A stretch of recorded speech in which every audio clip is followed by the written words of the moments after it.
जय हिंद प्यारे साथियों, स्वागत है आप सभी का हमारे इस नए वीडियो में। तो आप सभी जानते हैं आपका पेपर जनवरी या फरवरी में स्टार्ट होगा। बीए प्रथम सेमेस्टर एजुकेशन शिक्षा शास्त्र। यहाँ पर आपको तरह तरह के मॉडल पेपर सॉल्व करा रहे हैं ताकि आपका एग्ज़ाम अच्छा हो जाए। देख सकते हैं। यदि हमारे चैनल पर नए हैं तो चैनल को सब्सक्राइब ज़रूर करिएगा। इसके पहले हमने आपको 5 मॉडल पेपर बताया था, उन सभी 5 मॉडल पेपर को तैयार कर लीजिए और अपने दोस्तों के साथ इस वीडियो को शेयर ज़रूर करें। तो चलिए क्वेश्चन को शुरू करते हैं। तो यहाँ पर देख सकते हैं इस तरह से क्वेश्चन का टाइप रहेगा, यानी कि 5 नंबर के रहेंगे। 5 क्वेश्चन 2-2 नंबर के रहेंगे। 10 नंबर 75 नंबर का आपका पेपर रहता है। अति लघु पहला आता है। अति लघु में 5 प्रश्न आते हैं, फिर लघु में 8-9 प्रश्न आते हैं, उसमें से 5 करना रहता है। दीर्घ में कितने प्रश्न आते हैं? दीर्घ में 4 प्रश्न आते हैं, उसमें से 2 केवल करना रहता है आपको। तो पहला क्वेश्चन इसमें दिया है, प्राथमिक शिक्षा का अर्थ बताएं। तो प्राथमिक शिक्षा क्या होती है, इसका अर्थ बताना है। साथ ही में नीचे दिया है प्राथमिक शिक्षा के उद्देश्य बताएं। आपको इसका आंसर एक लाइन में लिखना है।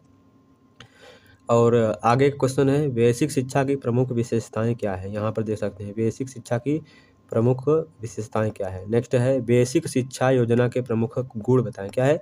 बेसिक शिक्षा योजना के प्रमुख गुण बताएं। नेक्स्ट है, धार्मिक शिक्षा की स्वतंत्रता का वर्णन कीजिए। धार्मिक शिक्षा की स्वतंत्रता का वर्णन करना है। आते हैं हम लघु उत्तरीय प्रश्न में, जो कि रहता है 5 नंबर का। 5 प्रश्न रहेगा, 25 नंबर यहाँ से उठ जाएगा। तो पहला क्वेश्चन है, इंदिरा गांधी राष्ट्रीय मुक्त विश्वविद्यालय का संक्षिप्त परिचय दे दिए। इंदिरा गांधी राष्ट्रीय मुक्त विश्वविद्यालय जो है उसका हमें संक्षिप्त परिचय देना है। नेक्स्ट है, खुला विश्वविद्यालय की ओपन यूनिवर्सिटी की विशेषताओं का वर्णन कीजिए। खुला विश्वविद्यालय की विशेषताओं का वर्णन कीजिए।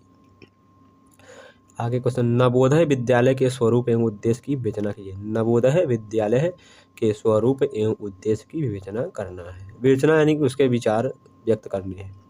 नेक्स्ट है, राष्ट्रीय मुक्त विद्यालयी शिक्षा संस्थान के उद्देश्य लिखना है। क्या है? राष्ट्रीय मुक्त विद्यालयी शिक्षा संस्थान के उद्देश्य। आगे है, राष्ट्रीय मुक्त विद्यालय के कार्य बताएं। राष्ट्रीय मुक्त विद्यालय के कार्य बताना है। 6वां नंबर क्वेश्चन में दिया गया है हमारा, राष्ट्रीय शैक्षिक अनुसंधान एवं प्रशिक्षण परिषद के उद्देश्य बताएं। राष्ट्रीय शैक्षिक अनुसंधान एवं प्रशिक्षण परिषद के उद्देश्य बताएं। नेक्स्ट क्वेश्चन है, राष्ट्रीय मुक्त विद्यालय संस्थान क्या है। NIOS की शिक्षा में क्या भूमिका होती है। यूनेस्को के उद्देश्य बताएं। इसके पहले हमने आपको एक क्वेश्चन बताया था यूनेस्को के अर्थ। यहाँ पर यानी कि यूनेस्को क्या है, और यह क्वेश्चन दिया गया है यूनेस्को के उद्देश्य बताएं। यह क्या है? लघु उत्तरीय प्रश्न है, 2-3 पेज का होता है, और दीर्घ जानते हैं 4-5 पेज का होता है। यूनेस्को के उद्देश्य बताना है। यदि आप पेपर करेंगे, इसका आंसर लिखेंगे तो हेडिंग के साथ लिखिएगा और अच्छे राइटिंग में लिखिएगा। जितने हेडिंग होंगे उतने अच्छे नंबर मिलेंगे। साफ़ सुथरा होगा, जितना साफ़ सुथरा होगा उतना अच्छा आपको एग्जामिनर नंबर देगा। अब आते हैं दीर्घ उत्तरीय प्रश्न। इसमें से केवल 2 प्रश्न करने हैं। आपको जो प्रश्न आता हो, 20-20 नंबर के 1 प्रश्न रहेंगे। 40 नंबर यहाँ से मिलते हैं आपको।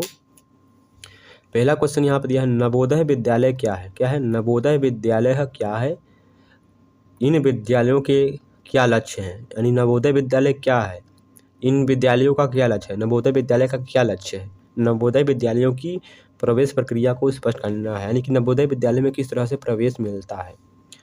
दूसरा क्वेश्चन है, विश्वविद्यालय अनुदान आयोग के गठन को स्पष्ट करना है, यानी कि विश्वविद्यालय अनुदान आयोग का गठन कब हुआ था, स्पष्ट कीजिए। साथ ही में उच्च शिक्षा के क्षेत्र में उनके कार्यों का आलोचनात्मक परीक्षण कीजिए। नेक्स्ट क्वेश्चन है, छात्र अनुशासनहीनता के प्रमुख कारण क्या है। छात्र अनुशासनहीनता के प्रमुख कारण क्या हैं, इसके बारे में बताना है। यानी जो छात्र अनुशासनहीनता में रहते हैं, उनका कोई रूल नियम नहीं है, उनके बारे में लिखना है। उनके प्रमुख कारण क्या है, क्यों अनुशासनहीनता में रहते हैं। चौथा क्वेश्चन है, विश्वविद्यालय में शिक्षा स्तर का दिन प्रतिदिन गिरता जा रहा है, यानी कि विश्वविद्यालय में शिक्षा का स्तर प्रतिदिन गिरता जा रहा है। इसके गिरते हुए स्तर के क्या कारण हैं, उनको दूर करने के लिए सुझाव देना है। तो आप सभी जानते हैं विश्वविद्यालय की जो शिक्षा स्तर है वो क्यों गिरता जा रहा है, उनका यानी शिक्षा स्तर गिरने का क्या कारण है, सुझाव देना है। ये इसके बारे में आप आसानी से लिख सकते हैं, क्योंकि आप यूनिवर्सिटी में पढ़ रहे हैं, विश्वविद्यालय से आप जो आपका कॉलेज है यूनिवर्सिटी से रिलेटेड है, तो आप सभी जानते भी होंगे इसके बारे में। तो चलिए धन्यवाद, नेक्स्ट वीडियो में मिलते हैं। इस तरह से आपका 6वां मॉडल पेपर कंप्लीट हुआ। अब हम आपको आगे 7वें मॉडल पेपर के बारे में बताएंगे। 7वें मॉडल पेपर में भी महत्वपूर्ण प्रश्न होंगे, तो जितने भी मॉडल पेपर हैं आप उनको तैयार ज़रूर करिएगा। यह 6वां मॉडल पेपर है। 7वां मॉडल पेपर आपको कल वीडियो में बताया जाएगा, देख सकते हैं। चलिए नेक्स्ट वीडियो में मिलते हैं।